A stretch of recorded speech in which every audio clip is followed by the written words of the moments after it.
मलाई त ओट्स मनै पर्दैन भन्ने मान्छेले एकचोटि यो तरिकाले ओट्स बनाएर ट्राई गर्नु है त। फर्स्टमा चाहिँ मैले दुधलाई बोइल गर्न राखेको छु अनि बोइल गर्न राखेको दुधमा चाहिँ मैले 3वटा जति खजुर राखेको छु। खजुरको सट्टामा हजुरहरूले हनी पनि राख्न सक्नुहुन्छ, यसले चाहिँ नेचुरल स्विटनरको काम गर्छ। त्यसपछि मैले चाहिँ सनफ्लावर सिड, पम्पकिन सिड र फ्लेक्स सिडलाई चाहिँ पाउडर बनाएर राखेको छु। हजुरहरूले यतिकै राख्दा पनि हुन्छ। सिड्सहरूको चाहिँ एकदमै धेरै हेल्थ बेनिफिटहरू पनि छ। यो चाहिँ आलमन्ड पनि राखेको छु। हजुरहरूसँग जुन जुन ड्राई फ्रुट छ सबै राख्न सक्नुहुन्छ।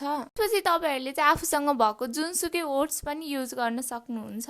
लास्टमा चाहिँ मैले चिया सिड्स राखेको छु। चिया सिड्स चाहिँ जहिले पनि सोक गरेर मात्रै खानुपर्छ। सबै कुरा राखेर सकिसकेपछि मैले चाहिँ 4-5 घण्टाको लागि ढाकेर राखिदिए। तपाईहरुले चाहिँ ओभरनाइट सोक गर्न पनि सक्नुहुन्छ। 5 घण्टापछि मेरो ओट्स चाहिँ यस्तो देखिएको थियो। यसमा चाहिँ तपाईहरुले फ्रुट्सहरु पनि राखेर खान सक्नुहुन्छ। मसँग चाहिँ थिएन, त्यसैले मैले चाहिँ यतिकै खाएँ। ट्रस्ट मी गाइज, यो चाहिँ एकदमै धेरै टेस्टी हुन्छ। मलाई पनि फर्स्टमा मनै परेको थिएन खाँदा, बट यो तरिकाले पकाएर खाएपछि चाहिँ मलाई एकदमै धेरै मन पर्छ अहिले चाहिँ oats. And don't forget to follow me.